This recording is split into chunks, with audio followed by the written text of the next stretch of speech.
지금 우리는 너무나도 불안한 세상 속에서 살고 있습니다.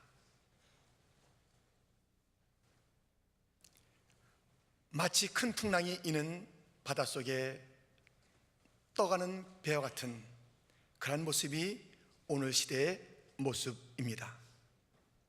한 찹을 내다볼 수 없는 그런 그 불안함과 어둠이 우리 가운데 있는 것입니다. 오늘 본문이 그렇지 않습니까?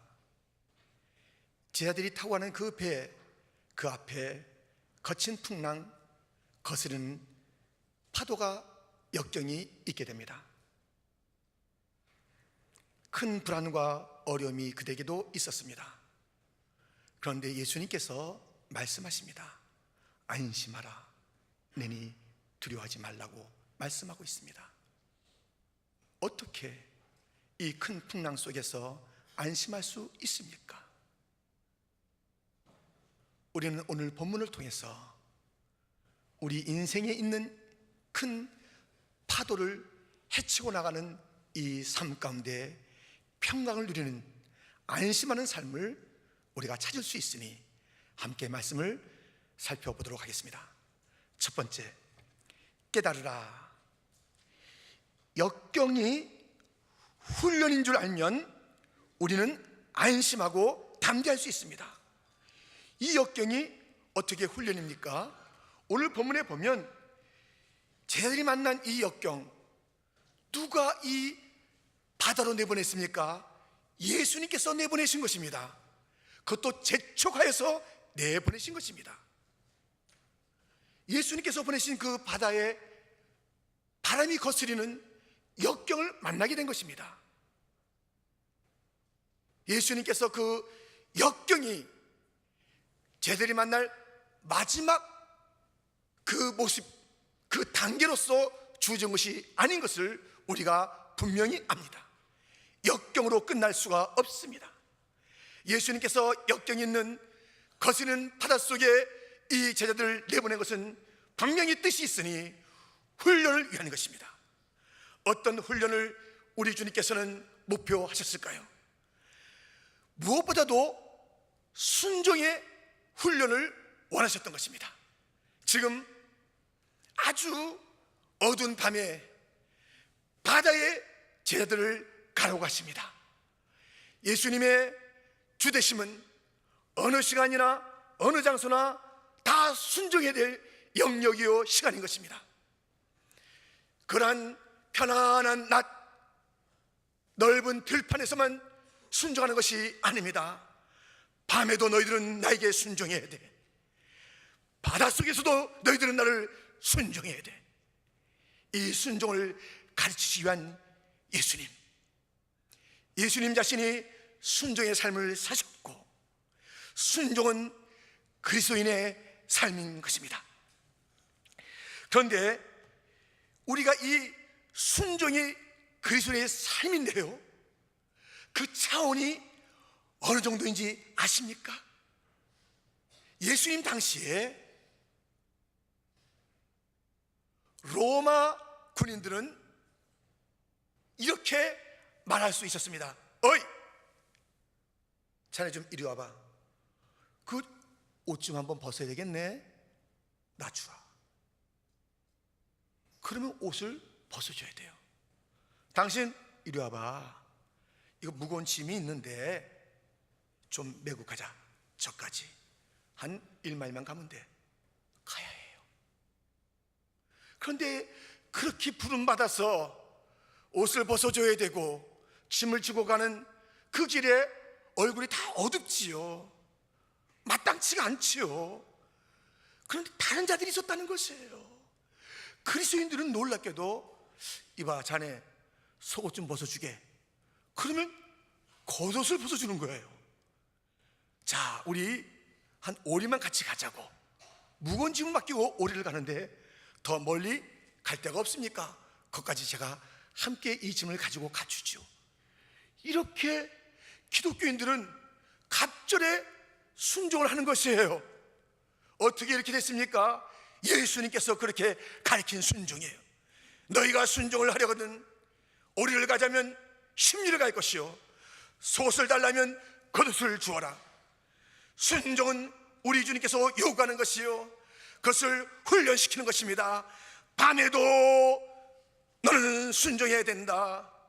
바다에서도 순종해야 된다. 갑절의 순종이 우리 그리스도인의 삶이란다 주님께서 가르쳐주고 있습니다. 그런데 오늘날 그리스도인의 순종은 어떠한 순종입니까? 마지못한 순종이 아닙니까? 말만으로 하는 순종이 아닙니까? 어디 이 갑절의 순종이 있습니까? 주님께서 가르쳤던 밤에도 순종하고 바닷속에도 뛰어드는 그 순종이 오늘 우리 가운데 누가 보이고 있습니까? 순종을 가르치고 싶으셨기 때문에 제자들에게 거친 바다로 내몰았습니다. 바람이 올 때 제자들은 괴롭지만 노를 저어 앞으로 가는 것이에요. 결코 가까운 묻히로 들어가지 않았습니다. 포기하지 않았습니다. 가러 간 이유는 잘 알지 못했지만 건너가라는 그런 방향을 알고 있었기 때문에 제자들은 순종하며 노를 저어가는 모습을 오늘 우리는 보게 되는 것입니다. 이 거친 풍랑이 주님께서 순종을 훈련하시기 위한 것을 알았기 때문에 그들은 계속 가고 있었습니다. 그런데 그 다음에 훈련이 문제였어요. 우리 주님께서는 순종의 훈련뿐만 아니라 변화의 훈련을 시키고 싶으셨습니다. 지금 멀리서 이 제자들의 노젓는 모습을 보시고 예수님께서 오시는 것이에요. 어떻게 오십니까? 무리로 걸어오시는 것이에요. 제자들은 깜짝 놀랍니다. 이전에는 본 적이 없었어요. 이 바다를 건너는 단 하나의 방법은 배를 타고 건너는 것이에요. 그런데 익숙하지 않은 장면이 눈앞에 보이는 것이에요. 무리로 걸어온 자가 있는 것이에요. 익숙하지 않기 때문에, 지금까지 본 적이 없기 때문에, 새로운 일들을 봤기 때문에 이 제자들의 그 나오는 외침이 무엇입니까? 유령이다, 귀신이다, 그렇게 말하고 있는 것이에요. 우리 주님께서는 바다를 건너가는 방법이 배밖에 있는 것이 아니다. 걸어도 된다. 새로운 방법으로, 새로운 변화된 모습으로 그들을 훈련시키고 싶으셨으나, 그래서 예수님은 그들을 지나가시려 했어요. 그렇게 계속 걸어가시려 했어요. 제자들이 예수님을 알아보지 못하고 유령이다 하는 것이에요. 여러분, 우리는 너무나도 고정관념 가운데 있는 것이에요. 새로운 변화에 대해서 우리는 제대로 반응하지 못하는 것이에요. 옛것에 집착하고 있는 것이에요. 우리의 교회의 한 정체성은 리포엄드 처치입니다. 리포엄드. 그런데 잘 보세요. 리포엄드, ED가 붙었어요. 개혁된 교회라는 것이에요. 우리의 교회는 개혁되었지. 그렇기 때문에 개혁된 그것을 붙잡고 있으면 돼. 개혁된 것은 다 끝난 것이야. 우리는 그 전통을 붙잡고 있으면 돼. 리폼도 됐다니까, 새로워졌다니까, 새로움을 과거로 몰아놓고 그 과거에 변화된 것에 만족하고 새로운 변화가 오면은 이것이 무엇인가 깜짝 놀라는 것이에요. 우리는 리폼드 처치, 그것으로 다 규정되는 것이 아니에요. 리포밍, 계속 개혁되어야 되는 것이에요. 계속 변화되어야 되는 것이에요. 본질은 바꿀 수 없으나 그 본질에 이르는 그 방법들은 새로워지는 것이에요. 우리가 21세기에 살고 있는데 20세기, 19세기 방법으로 21세기를 살아갈 수가 없습니다. 바뀌어야 합니다. 변화되어야 합니다. 우리는 주님께서 보여주시는 새로운 방법을 받아들여야 합니다. 유령이라고 놀라지 마세요. 예수님이 그 길을 걸어오시는데, 예수님을 발견해야 되는데, 예수님을 찾아야 되는데, 주여, 우리가 이제 놀라운 방법을 알았습니다. 창의적인 그런 방법을 알았습니다. 신적인 방법을 알았습니다. 이러한 방법을 깨닫게 하시니 감사합니다. 그렇게 이 변화를 받아들여야 되는 것입니다. 이 훈련을 시키고 싶었으나, 순종의 훈련은 어느 정도 그들의 모습을 갖고 있었으나, 변화의 훈련에는 그들이 실패한 거예요. 여러분, 우리의 지금 역경 가운데 잘 살펴보십시오. 우리가 잊지 않은 그런 모습 속에 주님이 계시다니까요. 주님께서 우리가 낯선 방법으로 우리를 다시 한번 그 훈련을 주시면서 역경을 이기게 하신다니까요. 역경은 역경 자체가 목적이 아닙니다. 우리 주님은 그런 분이 아닙니다. 나오미는 나를 나오미라 하지 말라, 나를 말하라 하라. 전능자가 나를 괴롭게 했다. 그 괴로움이 하나님으로부터 왔다는 것을 알았습니다. 그러나 괴로움으로 끝난 게 아닙니다. 나오미는 복된 여인이 됐습니다. 욥 어려움이 있었습니다. 하나님께서 그 욥을 고난 속에 모시면서 갑절의 축복을 주신 것입니다. 훈련을 통과해야 합니다. 그런데 그 훈련 가운데 변화의 훈련이 있다니까요. 여러분들 왜 옛것만 고집하고 있습니까? 왜 익숙한 데만 여러분 그렇게 마음을 두고 있습니까? 왜 고집을 버리지 못하고 있습니까? 새로운 방법이 있습니다. 새로운 길이 있습니다. 주 예수가 내 마음에 들어와 계셔서 변화되는 것이에요. 변화의 주님을 만나시는 자들이 다 되시기를 주님의 이름으로 축원드립니다.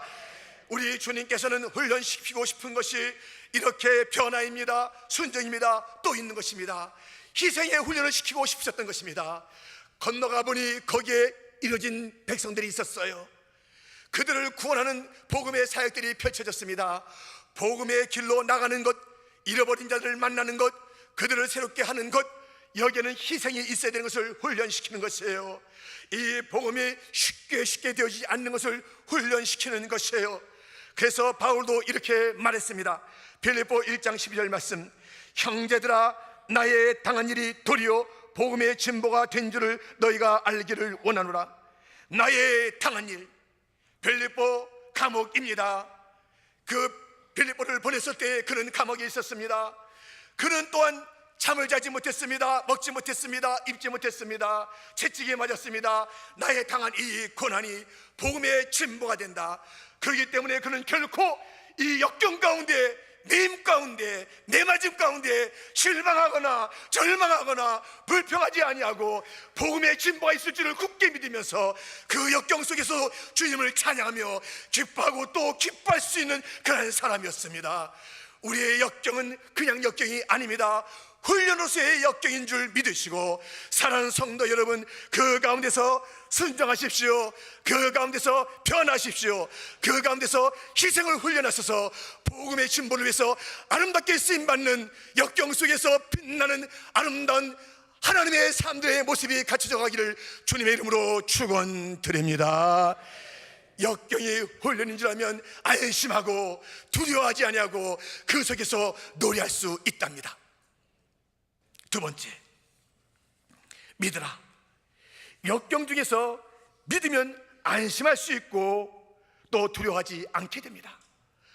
두려움과 믿음은 물과 기름이 결코 함께할 수 없듯이 함께할 수가 없는 것입니다. 지금 오늘 본문에 등장하는 시간들을 보세요. 막 재촉하는 거예요. 막 밀리는 거예요. 지금 막 뿐만 아니라 예수님께서 무리와 헤어지는 그런 시간도 오늘 본문에 묘사되고 있습니다.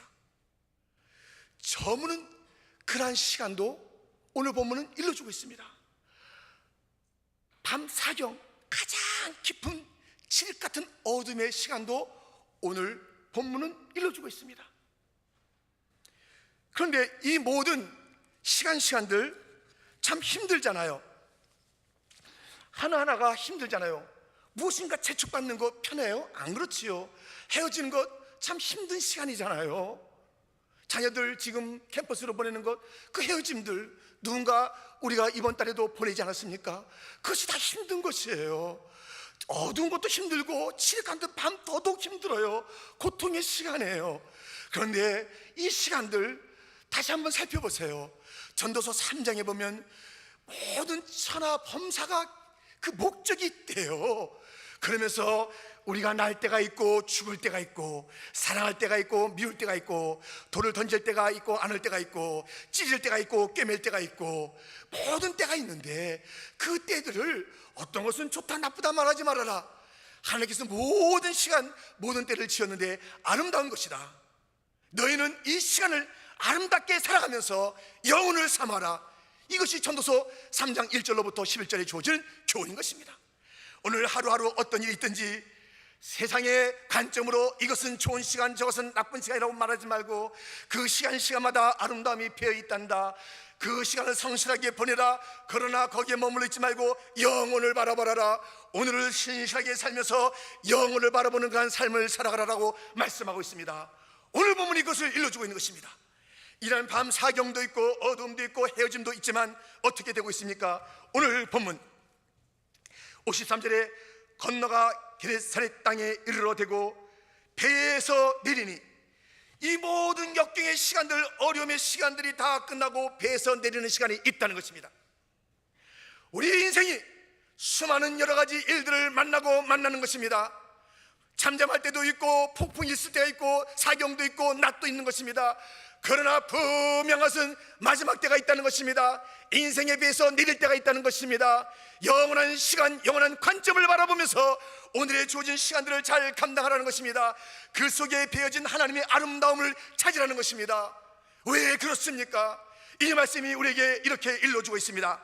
이사야 46장 4절 말씀은 같이 읽겠습니다. 너희가 노년에 이르기까지 내가 그리하겠고 백발이 되기까지 내가 너희를 품을 것이라.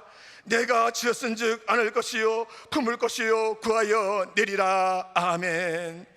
수많은 일들이 이 인생의 바다 가운데 있겠지만 그 항구에 내릴 때까지, 노년의 때까지, 백발의 때까지 내가 너를 지었는데 내가 너를 품을 것이고 내가 너를 안을 것이고 내가 너를 구하여 내면서 끝까지 갈 것이다. 어떤 일이 있어도 낙심하지 말아라. 두려워하지 말아라. 안심하라. 내 품 안에서 안심하라. 주님께서 말씀하시는 줄 믿습니다. 동물원에 가보면 하는 사자가 있습니다. 놀라지 마세요. 호랑이도 있습니다. 곰도 있습니다. 다 무서운 모습을 하고 있지요. 아이들이 볼 때는 공포스럽습니다. 그런데 아버지 품 안에 안겨보세요. 어떤 아이가 아버지 품 안에 있다면 그 아버지의 동의 없이 이 아이를 해야 할 자 아무도 없습니다. 아무리 힘이 약한 아버지라도 자기의 생명을 먼저 내던질지언정 이 아이를 위험에 처하게 하는 것이 아닙니다. 동물원에서 아이를 아는 아버지가 얘야 저기를 봐라, 사자의 소리가 있습니다. 진짜 실물이 채에서가 아니라 웅거리고 있는 것입니다. 이 아이가 막 무수하는 것이며 무수하면서 고개를 돌린다면 봐봐 넌 내 품 안에 있잖아. 그리고 저것은 저 우리 안에 있어. 염려하지 말고 봐. 그런데 참아 보지 못한다면 얼마나 그 좋은 구경거리를 놓치는 것입니까? 우리 하나님께서 우리를 품으셨습니다. 풍랑이요, 사자요, 곰이요, 이 땅의 어떤 시련이요, 그것은 다 우리 안에 갇혀 있는 것이에요. 우리 주님이 우리를 품고 있다면 영원히 안전한 줄 믿습니다. 그러므로 우리는 똑똑히 눈을 뜨고 바라보셔야 합니다. 이 세상에 흘러가는 모습을 바라보십시오. 저들이 갈 그 처참한 그 길들을 바라보십시오. 저들의 허풍을 바라보십시오. 저들의 그 참으로 으르렁거리는 것 속에서 너무나도 연약한 모습들을 보십시오. 내가 안개인 그 주님의 능력을 바라보면서 내 아버지 내 하나님을 바라보면서 우리의 마지막 항구에서 내릴 그날까지 담대하게 살아가는 성도가 되기를 주님의 이름으로 축원드립니다. 안심하십시오. 믿음을 가지고 안심한 삶을 살아가시기를 주님의 이름으로 축원드립니다. 우리가 믿음이 있다면 이 인생이 끝날 때까지 안심하면서 담대하게 사자, 곰 같은 마귀의 권세가 있다 할지라도 똑똑히 그들을 바라보면서 마귀야 물러가라, 풍랑아 잠잠하라 선포하며 나가는 믿음의 사람이 될 줄 믿습니다. 우리가 세 번째로 맡기는 것입니다. 우리가 역경 중에 맡기면 안심할 수가 있습니다. 담대하게 살 수가 있습니다. 오늘 본문에는 여러 지역들이 등장합니다. 이 본문에 출발하는 그 출발 지역은 빈들입니다. 산도 나옵니다. 바다도 나옵니다. 그리고 본문의 하반부에 내려가 보면 이러한 땅들이 있지 않습니까? 게네사렛 땅도 나오고, 55절에는 온 지방이라는 온 지방도 이 본문에 등장하고 있습니다. 56절에는 아무데나, 그리하여 마을, 도시, 촌등 아무데나, 이러한 그 지역들을 지금 이렇게 열거하고 있습니다. 그런데 이 산에서 예수님께서 무엇을 하셨냐면 기도하셨습니다. 바다에서는 오늘 본문에는 나오고 있지 않습니다만은 똑같은 사건을 기록한 마태복음 5장에 베드로가 등장하면서 베드로가 바다에 빠져가는 그 순간에 기도했던 장면을 우리는 볼 수가 있습니다. 산에서 기도했고 바다에서 기도했습니다.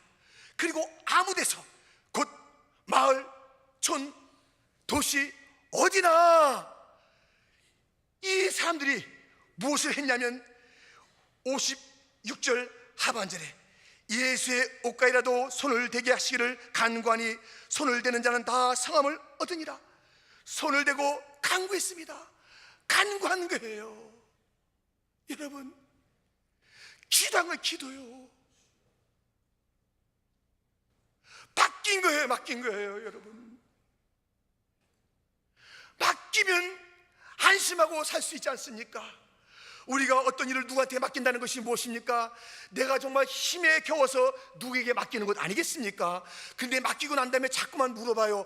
그거 어떻게 됐냐 그러고, 잘하고 있냐 그러고, 이렇게 해야 되는 거 아니냐고. 그렇게 하는 게 맡기는 겁니까? 그 사람도 피곤해요. 나도 피곤하고. 그거 맡겼다는 것은 그에게 모든 것을 일임했다는 것인데, 그 자꾸만 그 계속 걱정하고 바라보고 챙기는 것은 믿음지 않다는 것이에요. 믿음지 않은 사람한테 맡기지 마세요. 신뢰가 가는 자에게 맡기세요. 왜 믿음지 않은 자에게 그 일을 맡기고 또 같이 고생하냐고요. 그렇게 하면 그 사람이 어느 날 말해요. 다시 일 가져가세요. 나 귀찮습니다. 맡겼으면 좀 나한테 맡겨야지 할 것이에요. 여러분, 우리 산에서의 문제, 바다에서의 문제, 아무 데서나 갖고 있는 그 모든 문제들 우리가 주 앞에 맡기고 안심한 삶을 살아가기를 주님의 이름으로 축원합니다. 왜 맡기고 걱정하냐고요? 하나님께서 그렇게 못 믿으시냐고요? 못 믿으세요. 여러분, 베드로전서 5장 7절은 이렇게 우리에게 일러주고 있습니다. 너의 염려를 다 주께 맡겨버리라. 이는 저가 너희를 권고하심이라. 주께서 돌아보십니다. 주께서 헤아리십니다. 주께서 해결해 주신다는 것입니다. 무엇입니까?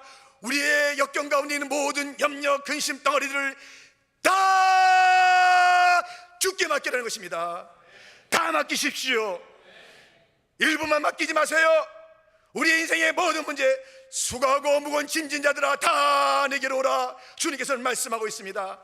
다 맡겨야지요. 우리의 재정의 문제도 맡기세요. 자녀의 문제도 맡기세요. 공부의 문제도 맡기세요. 건강의 문제도 맡기세요. 다 맡기세요. 다 맡기세요. 오늘 본문에 보세요. 이 본문에 보면 55절에 그 온 지방으로 달려 돌아다니며 예수께서 어디 계시다는 말을 듣는 대로 병든 자를 침상채로 메고 나오니라. 얼마나 힘겨웠겠습니까? 침상입니다. 문제입니다. 고통입니다. 상했습니다. 그것을 가지고 주 앞에 맡긴 것입니다. 다 맡겨야 돼요. 과거도 맡기세요. 실패도 맡기세요. 베드로는 실패를 맡긴 것이에요. 바다에 빠지지 않았습니까? 실패입니다. 우리의 과거, 여러분이나 저나 다 실패한 적이 얼마나 많습니까? 우리가 원치 않았던 그 일들을 얼마나 우리가 많이 했습니까? 우리의 죄는 또 어떻습니까? 우리가 원치 않았던 그 일들이 얼마나 얽혀져 있습니까? 어떻게 하라고요? 그래서 내 과거가 왜 그렇게 꼬였던가? 내가 왜 실패했던가? 내 죄는 어떻게 하고? 이런 모든 것 때문에 앞으로 나가는 그 일들을 조금 더 나가지 못하고 과거에 묶여있는 자들이 있습니까? 실패를 맡기십시오. 과거를 맡기십시오. 과거는 우리가 어떻게 할 수가 없는 것입니다. 끌어안고 앞으로 전진 못하는 어리석은 인생이 되지 마십시오. 과거의 모든 죄를 주 앞에 맡기십시오. 실패를 주 앞에 맡기십시오. 주님은 맡아주시고 씻을 것은 씻어주실 줄 믿습니다. 그러냐 더 다시 힘을 내라고 일으켜줄 줄 믿습니다. 과거의 모든 실패를 베드로가 맡겼듯이 맡기십시오. 오늘의 문제를, 오늘의 짐을 맡겨야 하는 것입니다. 내일의 염려를 맡겨야 하는 것입니다. 왜 내일의 염려까지 짊어지고 오늘 탄식하고 있냐고요? 오늘의 짐을 지고 왜 이것이 내 문제인지 그렇게 하고 있냐고요? 주님 앞에 맡기라는 것이에요. 주 앞에 맡기면 우리는 편안한 삶을 살 수가 있습니다.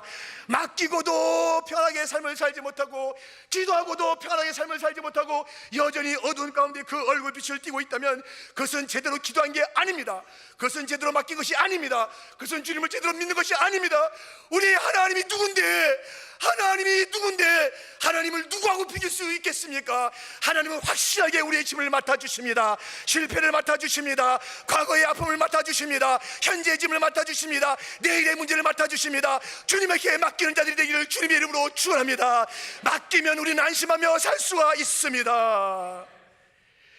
죄짐 맡은 우리 구주, 어찌 좋은 친구인지, 걱정 근심 무거운 짐 우리 주께 맡기세. 주께 고함 없는 걸어 복을 얻지 못하네. 사람들이 어찌하여 아랠 줄을 모를까. 이 찬송지를 지은 조셉이란 사람은 인생의 풍랑을 너무너무 만난 것이에요. 자기의 사랑하는 그란 결혼 그 대상자와 함께 이제 결혼을 꿈꾸고 있는 그 전날에 그 결혼할 사람이 죽은 것이에요. 또 어떤 여인을 만나서 새로운 위로를 받고 또 가려고 하는데 또 죽은 것이에요. 어머니도 죽은 것이에요. 그 인생에 끝없이 고통이 왔습니다. 이 짐, 이 고통 너무너무 힘들다. 내 인생은 왜 이렇게 문제로 이렇게 눌려 있는가. 그때 그는 한 길을 찾았습니다. 주께 맡기자. 내 문제를 주께 맡기고 나는 이제 밝게 살자. 주 앞에 맡기면서 모든 자들에게 이 맡김으로 초청하는 것입니다. 맡기세요. 맡기면 복을 받습니다. 맡기면 우리를 할 수 있습니다. 맡기지 않았기 때문에 우리가 주의 축복을 못 받는 것입니다. 왜 아니지 않습니까? 맡깁시다. 걱정 근심 모든 질고를 맡깁시다. 주님을 맡아주시는 주님이시랍니다. 우리가 맡깁시다라고 그렇게 외친 것입니다. 사랑하는 성도 여러분, 맡기십시오. 역경 가운데 있는 모든 문제들을 맡기시는 자가 되기를 축원합니다.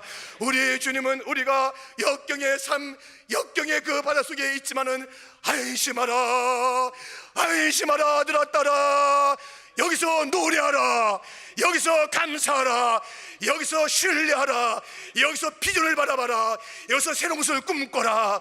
역경이 문제가 아니다. 너 자신이 문제다.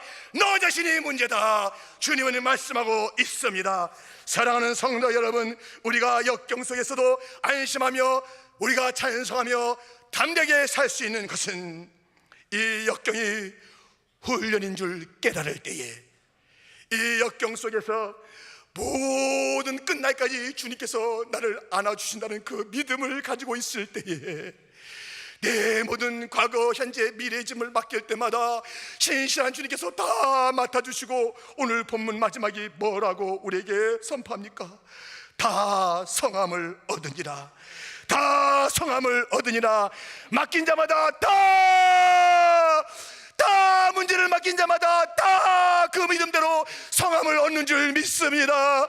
한 사람도 빠짐없이 다 성함을 입었으니, 오늘 예배에 나온 자들이여, 인생의 문제를 그대로 가져가지 마시고 오늘 주 앞에 다 맡기고 성하여 돌아가시기를 축원합니다. 나아서 돌아가시기를 축원합니다. 기쁘게 돌아가시기를 축원합니다. 이 파도 속에서 안심한다, 나는 주님과 함께 안심한다라고 담대하게 나가서 파도를 잠재우실 수도 있고 역경 속을 넉넉히 이길 수 있는 믿음도 주시는 그 주님과 더불어서 이 험한 세상 힘있게 살다가 마지막 항구에 이를 때에, 주님 만날 그때에 잘했다 주님의 그 주님의 환영을 받는 믿음의 사람들이 다 되시기를 주님의 이름으로 축원드립니다.